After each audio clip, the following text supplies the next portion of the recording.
Greetings and welcome to the 12th review in our What's Smoking Hot 2020 video review series. For the last three reviews, I'm going to look at three very hot cigars right now, and they're the Trinidad Esmeralda, Trinidad Media Luna, and the Trinidad Topaz. Now, they've all come out as a result of Habanos SA commemorating the 50th anniversary of the finding of the marker in 2019. And this review, I'm going to start off with the Esmeralda. So there it is, and all three of those cigars have got a pigtail. So what I traditionally do with a pigtail is use my thumbnail to just take off the cap. And we don't have exact literature on why the pigtail's there, but the thinking is that the pigtail started from the time that these type of cigars were given out as diplomatic gifts, and the thinking was that diplomats were likely cigarette smokers in the 60s, would have a lighter but not necessarily a cutter. So if you were in such a situation, you could take off the cap like that, like I've done, and basically light up the cigar and draw through it.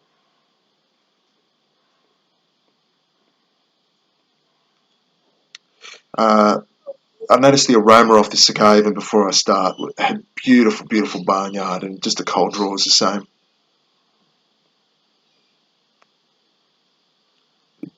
The highest quality barnyard that you get from premium cigars. So I'm really looking forward to lighting this up. So I'm going to light this up and come back and discuss the first third.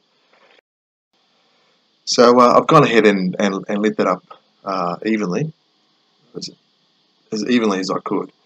And I'm just getting really wonderful Trinidad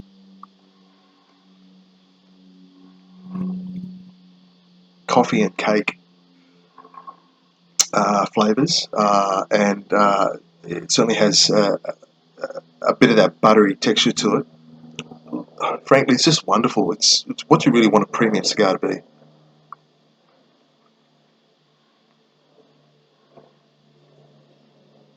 It has quite a bit of flavour on the palate, and it's the box is a bit over a year old now. So these three Trinidad cigars were blended to be medium strength, and let's say that's a little bit under medium strength at the moment, just a touch under. So they've done well with the blend, and they've done well with the strength Habanos SA. So I can't complain at all with these three releases.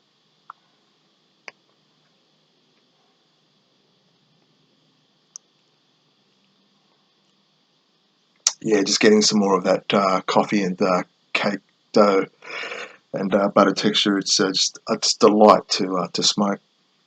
But I guess one thing that I want to do with this review is, apart from smoking this wonderful cigar and sharing it with you, and I could bore you with all the accolades of how wonderful it is. But what I really want to do is I want to make this review distinctive in explaining how we got here. How did we get to these three great releases, starting off with the Esmeralda to commemorate the 50th anniversary? And it's quite a story, and I'm going to attempt to bring it to you in this review. Now, the traditional Habanos SA story is that the marker started off in 1969 and didn't really become public until a cigar aficionado interview in 1992 made it public, and it didn't go on sale to the public until 1998. And there's been releases that have come and gone in the meantime. Trinidad, the Habanos version of Trinidad, has had its ups and downs since then, and it's spectacularly peaked in 2019.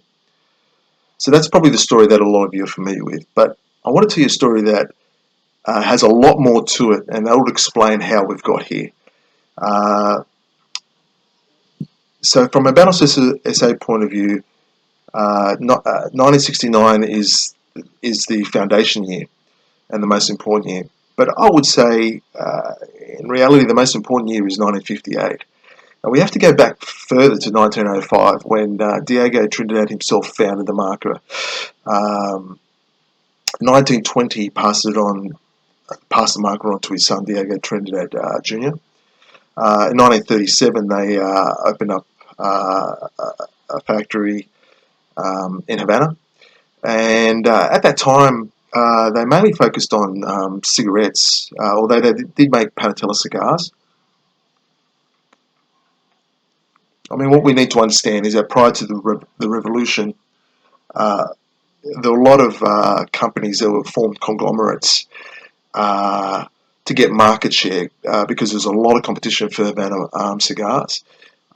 Because the idea that Havana cigars stood out was well known, well entrenched all around the world in culture, that Havana cigars were the best cigars, a bit like um, French cognac stands out as brandy, for example, today. So this led to a lot of competition, a lot of companies. Trinidad was just a family business, and they focused on cigarettes to, I guess, to survive. But they also had cigars, Panatella cigars. Now, in 1958, Diego Trinidad Jr. did a very poignant thing that had repercussions for Trinidad, the Banos market I'm talking about today. And that is, he incorporated Trinidad as a company, included the three T's that we know of from the band, the TTT, which stands for Trinidad Tobacco Trading, Trinidad Tobacco Trading, not Trinidad Tobacco the nation, no, tobacco, I should say. So Trinidad Tobacco Trading, and yeah, a year or two later, the revolution happened, and all those companies were nationalised. And some of those markers left Cuba and went elsewhere, and we now know of some of those markers that are non-Cuban versions.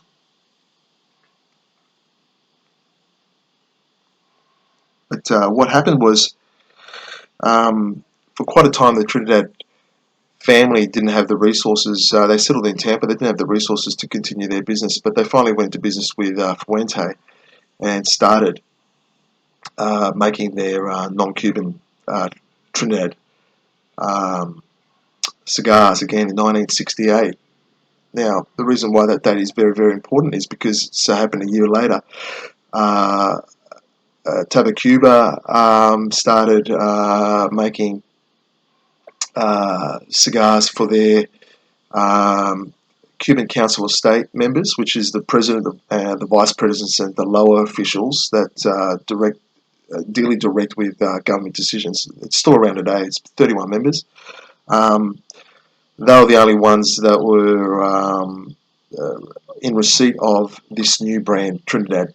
And what it was actually, it was basically from what Adriano Martinez Ruiz tells us, they were basically high quality cigars, Cohiba leaf, but not without the extra fermentation, is what he says. And I guess he should know, he was an ex Habanos SA executive.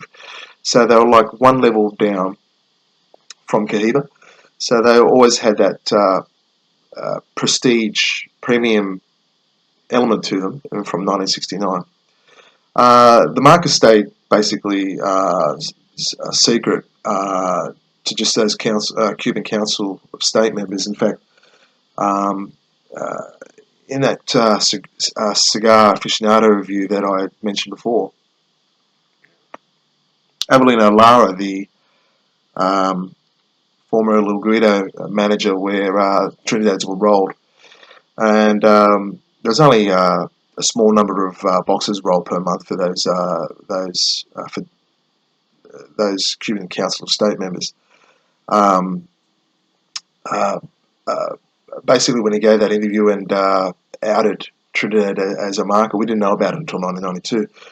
He mentioned that Trinidad was given out by Fidel Castro as a lower level diplomatic gift. Actually, from his point of view, he said that Trinidad was of higher leaf and higher status than Cuba. But Adriano Martinez Ruiz said that it was lower.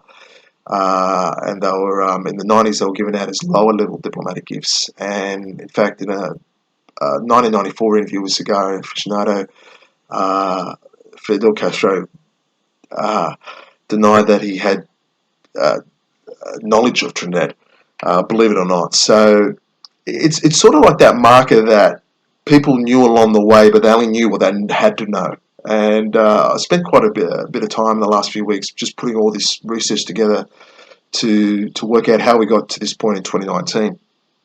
So what happened after that was that Cigar Aficionado, in making the market known, worked with Tabacuba, as they were known. They've held an event called the Dinner of the Century, and they auctioned these cigars to charity, and they were getting like something like $700 a stick. And of course, Tabacuba became Habanos SA later.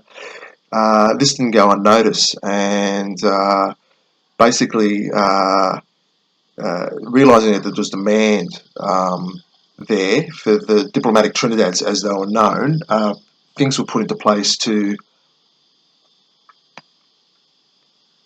possibly make the brand public for public consumption for sale. Now, a very important thing happened in 1996-97, and that is the Trinidad family, if you remember them. They were making cigars in the 60s. That stopped in the late 70s. So their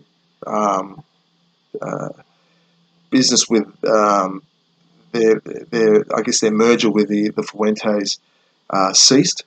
But in 1996-97, they went to court in the USA to argue that the Trinidad marker was their trademark, and they wanted the right to sell Trinidad in the USA. Now, under the embargo in 1960, Habanos SA couldn't sell Cuban Trinidad cigars in the USA, or any other Cuban cigars for that matter. Still to this time of this review, that's still the case. So Habanos SA went to court with the Trinidad family in 1996 and to fight for that US trademark. And what happened was Habanos SA they put the cigar into a prominent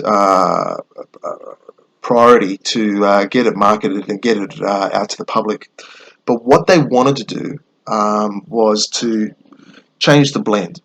So the blend that we have today for Trinidad and what you get out of these cigars, these Esmeralda, Topaz, and the Media Luna, is now a traditional Trinidad blend, but it came to us from that 97-98 period when Emilia Tamayo, Raul Valadares, and Ana Lopez, who was the marketing director of Habanos SA, they worked together.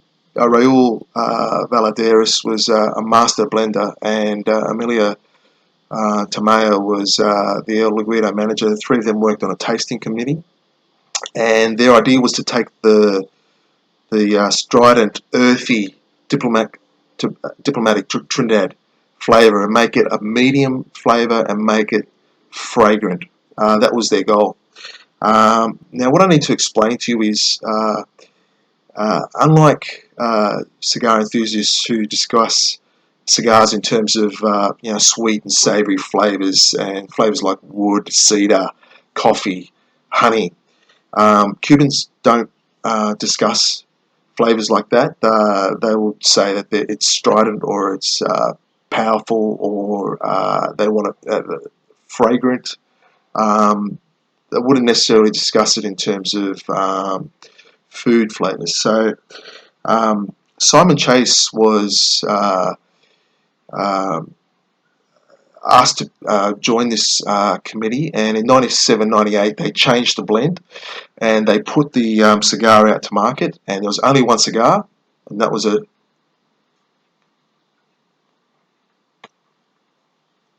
Trinidad Fundadores, which means foundation in Spanish. And that was originally that was a Laguido number 1, 38 ring gauge by 192 millimeters. I think it was 7.25 inches. The girth, the circumference was changed from 38 to 40, and it went out for sale. And look, they were very, very popular in 1988 and they were always marketed as a premium marker.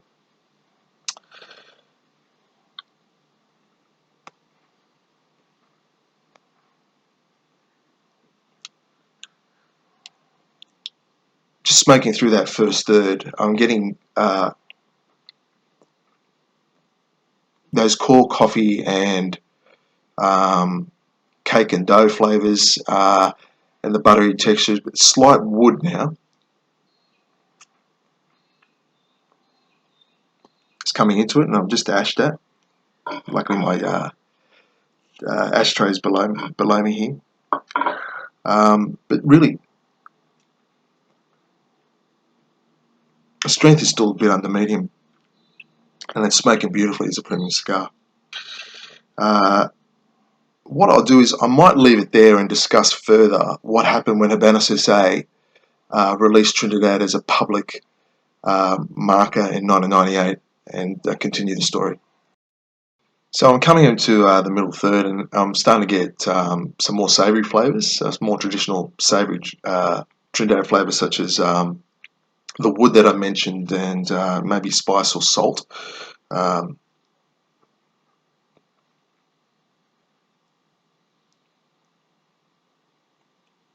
Although the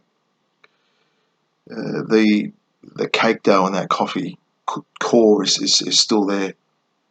So I'm enjoying the complexity that I'm getting out of this, and I've got out of other Trinidad Esmeraldas that I've smoked also. Anyway, going back to what I was saying previously, so the Trinidad Fundadores gets marketed in 1998 with a new flavour blend, which I think is now commonly understood as a traditional Trinidad flavour blend. But unfortunately, what happened is that Habanos SA, in an effort to increase exports, really upped their production in 1991 to 2001. And unfortunately, what happened was the quality assurance side of their production went to the wayside. So for Trinidad, being only one cigar and being a thin ring gauge cigar at that time, a lot of them were tight or plugged, and that really affected sales a lot. So the premium status of the brand was affected, and soon after, around 2001, late 2001, early 2002, the result of that court case that I mentioned before, the US trademark, was concluded, and it concluded in favour of the Trinidad family, and so that meant that Trinidad, and they had just started making a non-Cuban Trinidad cigar in 1996 in the Dominican Republic, but they were allowed to now sell in the US Trinidad cigars. So this prompted Habanos SA to address those two issues, and that was, we need to get Trinidad market back in its premium status and get it known before the non-Trinidad version goes in the US market and they get known as a Trinidad market. That's one, and we need to get the Trinidad marker back as a premium marker to complement Cohiba. So they're the two things and issues that Habanos SA tried to address, and I would argue that Habanos SA has tried to address those two issues in the Trinidad market ever since, and it's prompted a lot of why they've done what they've done in terms of Trinidad. So in 2003, uh, in light of those poor sales with the Fundadores and in light of the loss of the trademark, Habanos SA rebrand Trinidad. They introduced a new band that has the traditional Trinidad family triple T, Trinidad Tobacco Trading. I've got it right this time. And they bring out a few other Vitolas, the Reyes, the Colonialis, and the Robustus Extra. It was known as Robustus Extra, also known as a Dobless or double, because it was a double Robusto size. And my thinking behind why those three Vitolas is that because of Trinidad's relationship with Cohiba, Habanos SA, in my view, they were trying to bring out the race as a Siglo 1, Colonialis as a Siglo 2, and the Robustus Extra as a Siglo 6. Now, that final point is very important, that Siglo 6, because in the Linear 1492 range in the Cohiba marker, and I've discussed this in other reviews, the Siglo 6 in 2003 really changed everything for Habanos SA and Cuban cigars in general. It was like a marquee release. It smoked well and it was highly popular. It sold well. It was a brilliant cigar. To this day, it's probably one of the best releases in regular production of any cigar ever. So, Trinidad had a lot to live up to as a premium marker when you had the Siglo 6 released in 2002, 2003, and it was so successful. In the Linear 1492 or the Siglo line, I would say the Siglo 1 and Siglo 2 would have been the most popular. So I think what Habanos SA were trying to do is they were trying to bring out popular Vitolas in the Trinidad marker that were already popular in the Cohiba marker.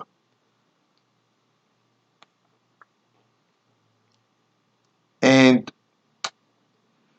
I guess what helped them to do that too was that Habanos SA bought Altitas into their business in 2000, which was the French-Spanish tobacco monopolies conglomerate. They bought 50% into the business. They rationalised Habanos cigars, and they pushed forward Trinidad as a premium marker. Now, fast forward to 2007, 2008, Altitas leaves Habanos SA. British Imperial Tobacco buys the 50%, and they continue to support Trinidad by recognising the 40th anniversary from Habanos SA's point of view in 2009, bringing out some special releases. There was a few limited editions around that time. Trying to remember the Ingenious, I think in 2007, and I think in 2010 the Short Robusto T. And in 2009, the Deval, which means the Valley, commonly known as the Robustus T, came out. Now, a very big thing happened in 2012. That a lot of enthusiasts still to this day wonder why Habanos SA did this, and that was that the Robustus Extra, remember that cigar I mentioned that was like a Siglo 6, parody is not the best word, but it's like the Trinidad version of the Siglo 6, and the Robusto T, highly popular with enthusiasts, very popular, and to this day still lamented that they were discontinued, but in 2012 they were discontinued. And in Christoph Walters from the LCDH Hamburg, the LCDH in Hamburg, basically he told us on his blog that that the sales just were very poor, and those two cigars were discontinued for that reason. But they were very poor in relation to Cohiba. So remember those two issues that Habanos SA has always looked at with the Trinidad marker, and that is its relationship to the non-Trinidad brand, and its history with the non-Trinidad brand, and the non-Cuban Trinidad brand, I should say. and also its relationship with Cohiba as a premium market. Now, by 2012, Trinidad as a premium market was going fairly poorly, and it had to, from their point of view, they had to discontinue those two cigars. And I guess what happened was that, and I've read this on our forum. One of the managers for sales of Habano Sase basically said that, also basically confirmed that it's Trinidad's poor sales in relation to Cohiba led to the two Vitolas being discontinued, but they were willing to persevere, and they were going to rebrand it down the track. And I think what's happened from 2012 to 2019 is, from 2010 to 2015, Trinidad was allowed to, I guess, languish as a premium market amongst enthusiasts. It was down in the doldrums. It didn't have that premium marker status that Cohiba enjoyed, nor the sales. Since slowly, Habano Sase pulled Trinidad back with the Vigia in 2014. 2016, the Trinidad Topaz was released as a limited edition, and it was so successful that Habano Sase released it as a regular production cigar in 2019 to commemorate the 50th anniversary, and I'll do a review in this series soon on that cigar. And in 2017, the LCDH La Trova came out, and I would argue that it was a slightly different blend. It really emphasised those cookie dough, or Commonwealth countries will describe it as biscuit dough and coffee flavours, cake flavours, cooked cake flavours in that La Trova. It was a highly popular release, as was the Topaz, and that started to bring Trinidad back as a marker.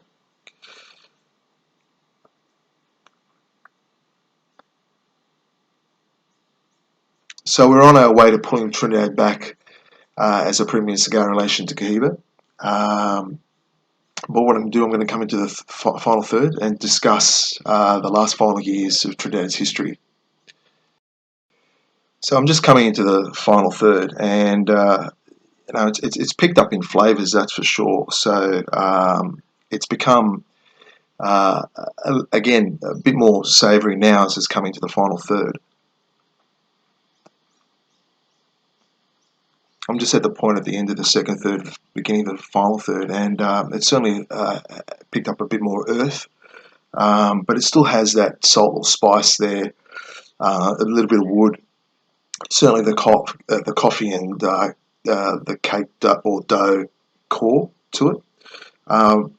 Very traditional quality Trinidad flavours. A fantastic cigar.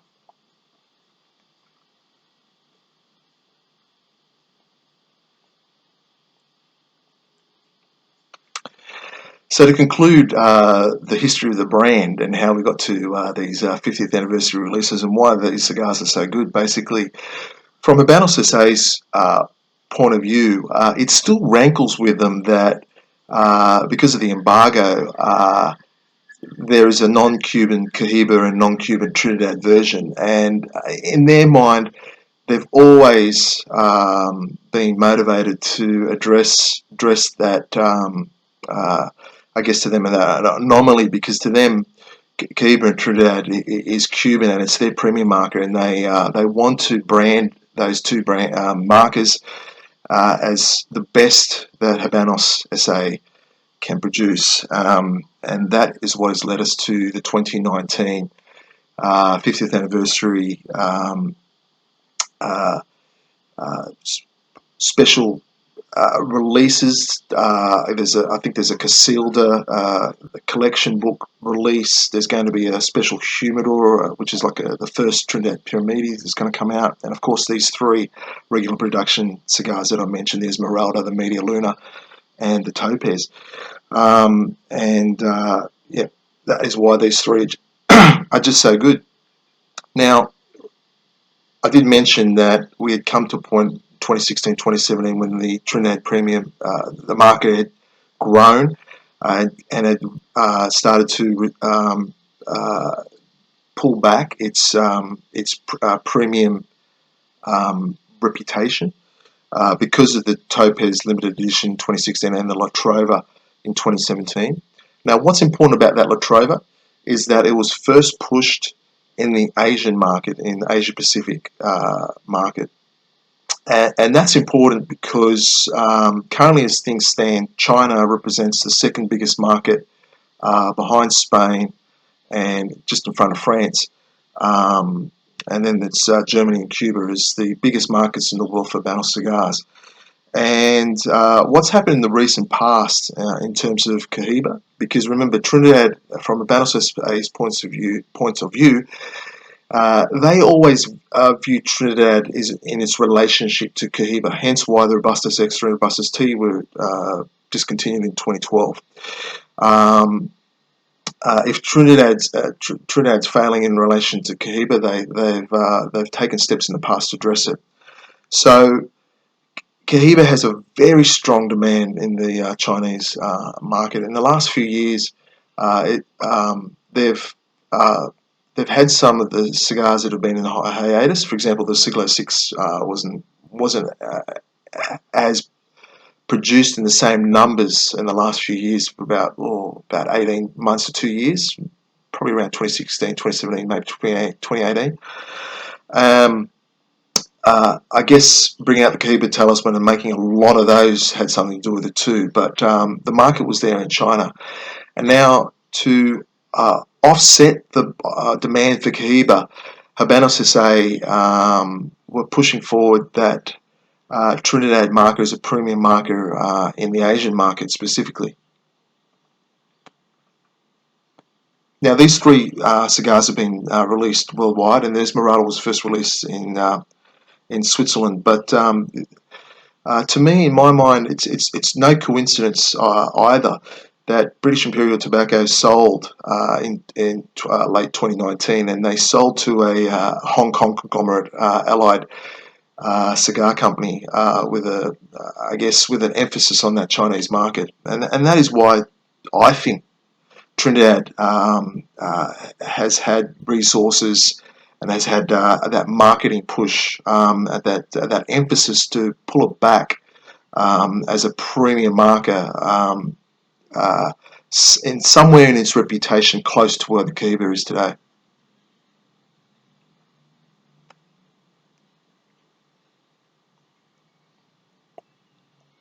And look, in my point of view, from my point of view, they've more than succeeded because just discussing this Esmeralda today, the final thing I want to say about this cigar is if you remember the Robustos Extra that was discontinued in 2012. Now, it wasn't the Vitola itself that failed, but the whole thinking behind Trinidad as a reputable premium marker, and it was streamlined because of poor sales. But the Robustos Extra was never the cigar itself. Wasn't a failure as such, and the reason I mention that is because Habanos SA are going to reintroduce it in a travel humidor sometime soon. And in my mind, this Esmeralda, what it represents is it's like Habanos SA saying this is our version of the Siglo 6 in the Cohiba market today. That's just my my opinion, but I do think that that's what it is. That's what they're trying to aim for in bringing out this Esmeralda in this Vitola, which is a 53 re-engaged by 145 mils or 5 3/4 inch cigar. It's only 5 millimeters shorter than a Cohiba Siglo 6. And I think from memory, the Cohiba 606 is 52 re-engaged, so it's very, very, very close in Vitola dimensions.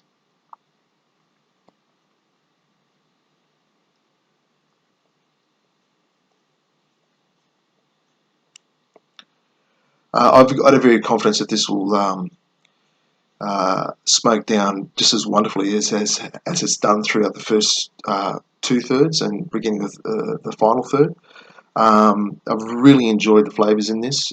As I said, they haven't been those cookie and dough flavours that sort of came onto the scene around 2012 when the market was rationalised.